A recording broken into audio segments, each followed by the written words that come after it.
Ominion System. Automated Border Outpost 1D25, 1,893 light-years from Earth, 2175 AD. It now begins. Ray looked at the Malit, feeling a chill run down his spine at the ominous nature of this statement, before returning his gaze to the far wall of the chamber.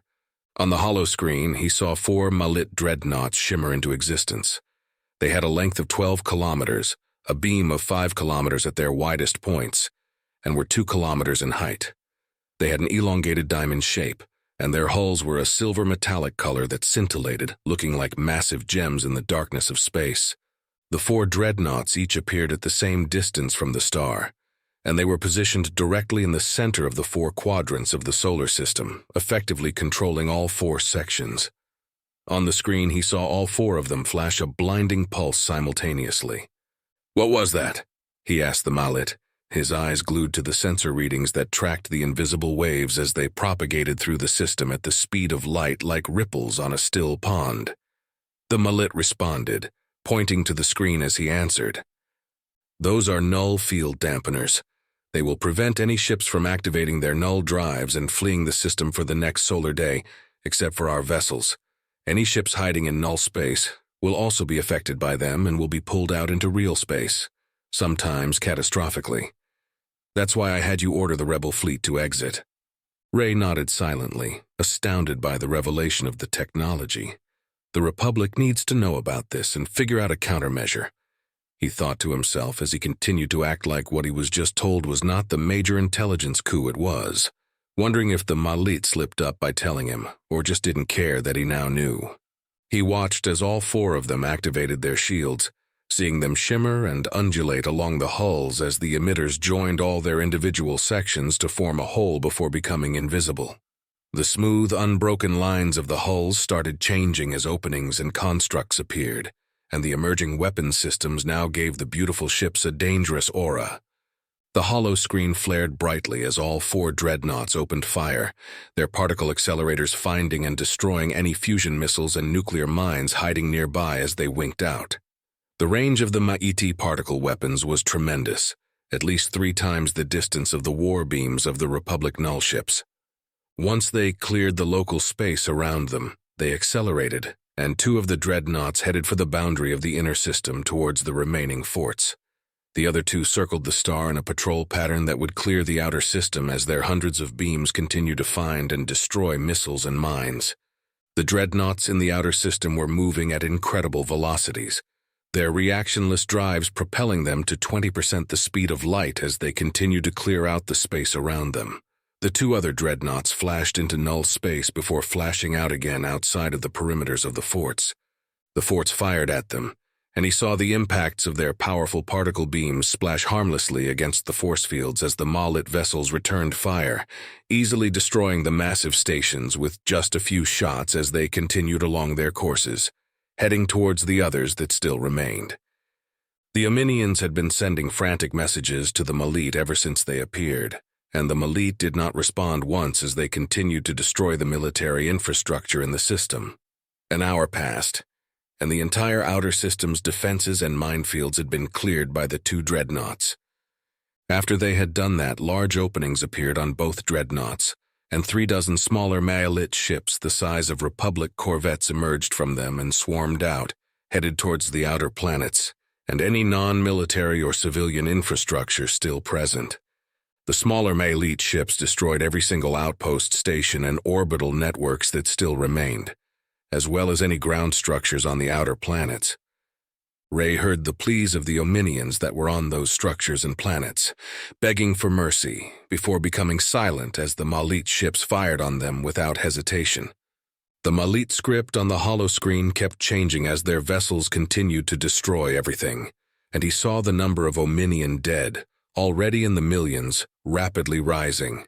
Hearing the pleas of the Ominian civilians as millions of them died begging for mercy turned his fury into sadness, and he turned away from the holoscreen, feeling ill at what he was watching. The Malit noticed his discomfort and turned to face him.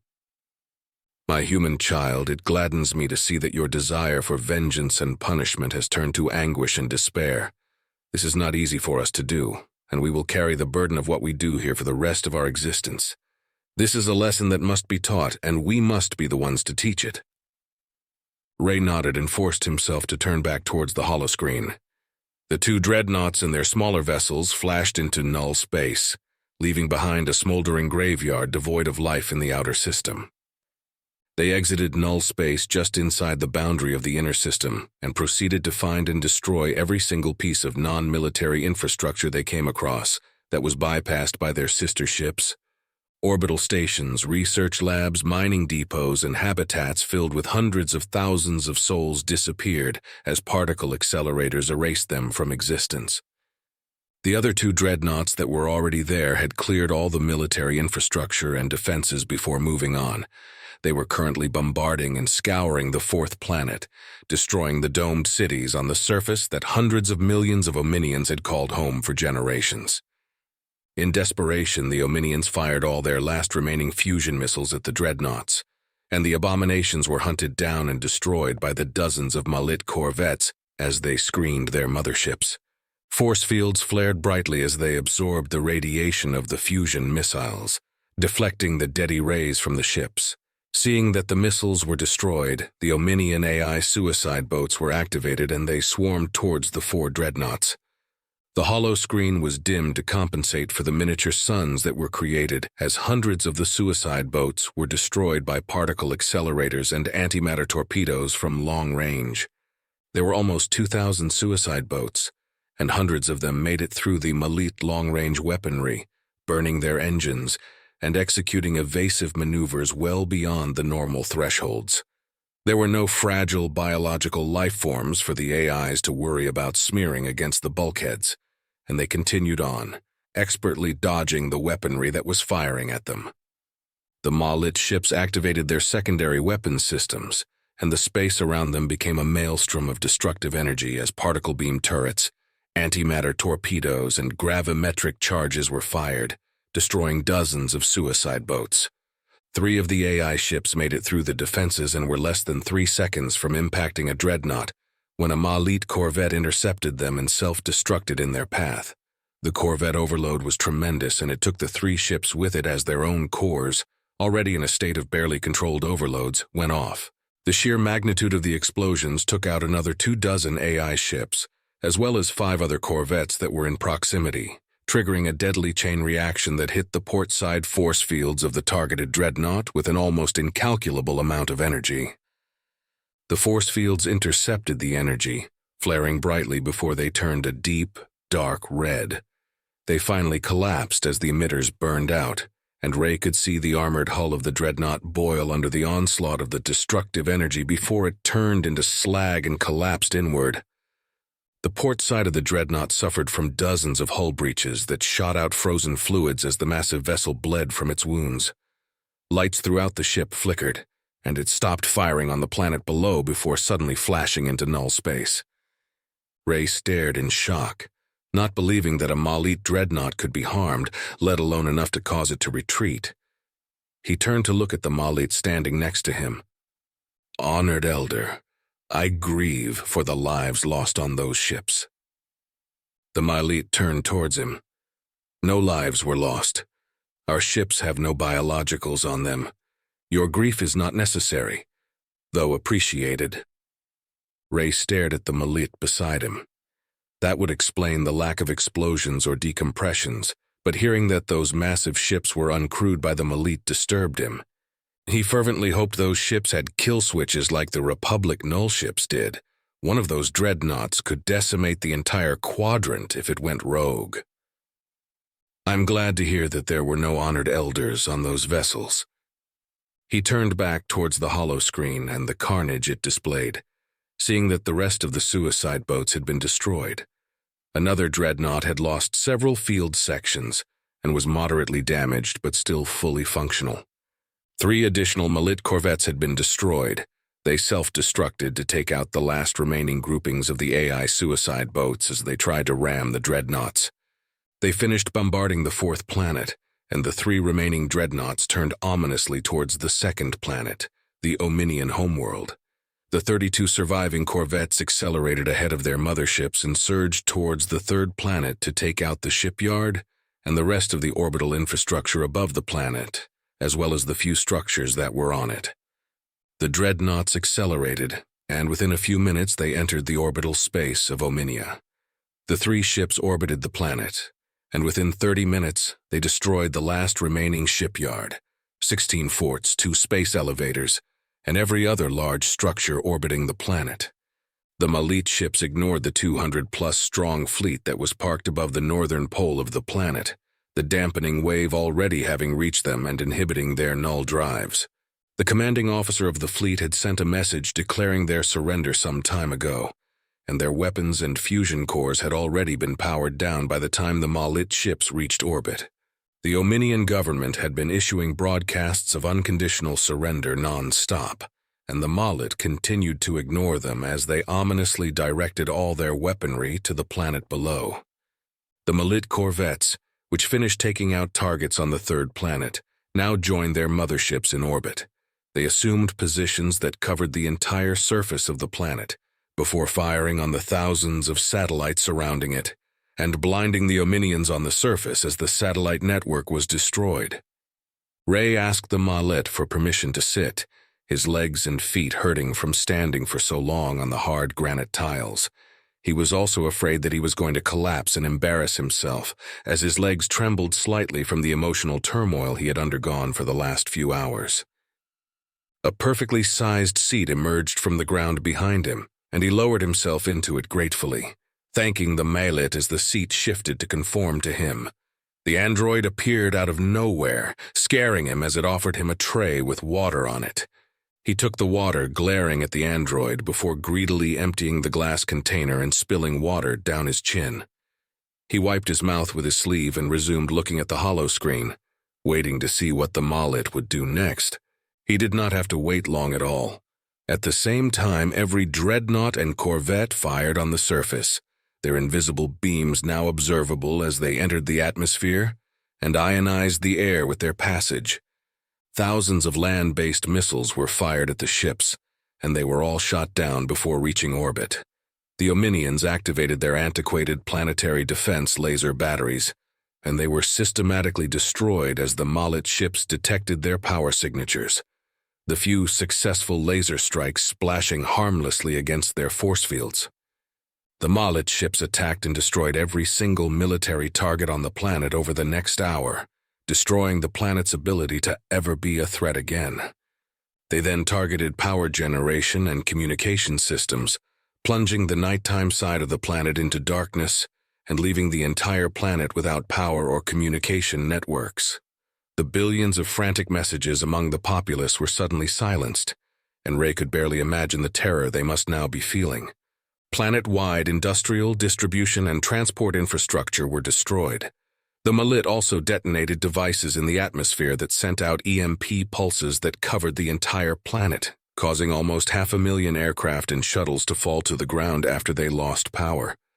Tens of thousands of missiles were fired by the Malit ships, and they descended into the atmosphere, hunting down and sinking military, civilian, and cargo transport ships to the bottom of the oceans. After 4 hours of this relentless assault, the entire technological base of Ominia was destroyed, regressing them back to a pre-industrial state. The Malit turned to Ray. "We are entering null space and will re-emerge in orbit. Please inject this to mitigate the effects of our drives." It held out a suit hand, offering a small subdermal injector. He took it and pressed the injector against his neck, feeling a warm sensation that spread from the site.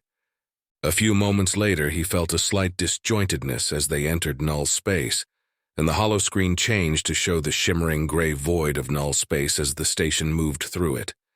A few seconds later, he felt pressure behind his eyes, and a sharp stabbing pain exploded in his head, making him fall to his knees. He grabbed at the sides of his head, screaming in agony. He felt another momentary jerk, and in moments the pressure and pain receded, leaving him gasping as the memory of what he just experienced lingered. "Human, my apologies for the discomfort. Now you understand why we drugged you for the travel here?" Ray nodded, grateful that they gassed him. He never wanted to experience that again for as long as he lived. He stood up shakily and looked at the holoscreen, seeing that they were now in orbit above the planet. "What happens now?" he asked, looking at the wounded planet below and seeing the scars of the strikes. Tens of thousands of locations still burning and sending massive plumes of smoke into the atmosphere. His ocular implant translated the Malit script on the side, showing the total estimated death toll of the entire system. 627 million deaths. Ray was hit with a sudden wave of nausea as he processed the number. He vomited on the black tiles as the full import of the punishment hit him, and he fell to the ground again on all fours, hyperventilating. He looked up at the Malit standing beside him, seeing it in a new light. For the first time, he was truly terrified of them and their abilities. The Malit's suit sensors focused on his face, and it turned towards him, offering a suit hand to help him up as it started speaking. "The Omnians will not leave this planet. This outpost will now stay in the orbit of the planet to ensure that the Omnians remain on the surface for the next 10 generations. They will not rebuild what we have destroyed. They will not engage in interstellar commerce, nor will they have any contact with outside species. They are now exiles. Let this be a lesson to all." Ray stared at the Malit, finally understanding the true scope of the punishment. The Omnians will revert to a pre-industrial society, and they will experience the loss of their exalted position in the Commonwealth in the Quadrant. All that they have done for hundreds of years to secure their position as the preeminent species in the Commonwealth has been taken from them. They are now exiles, and they will suffer ignominiously for 10 generations. He could not think of a worse thing to do to the arrogant Omnians.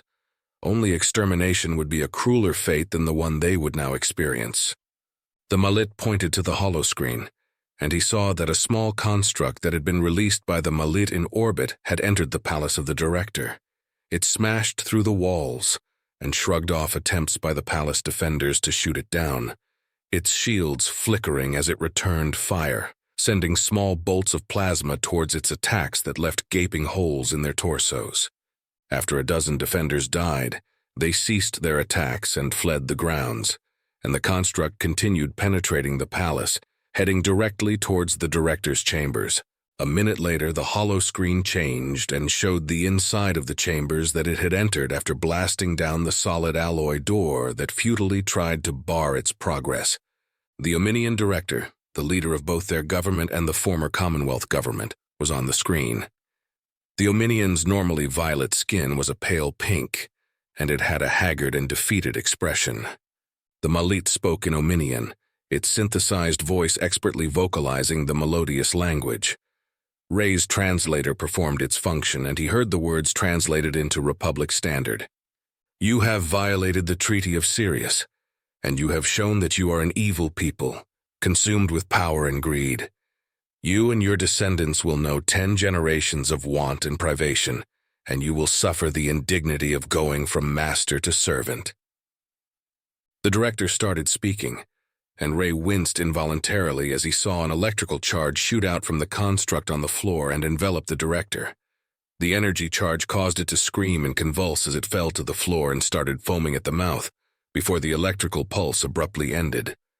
The Malit continued to speak as if nothing happened. "You will be silent.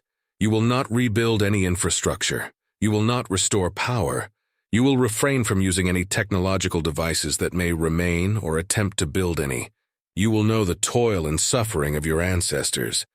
You will be at the mercy of the elements, and you will devolve into a subsistence society.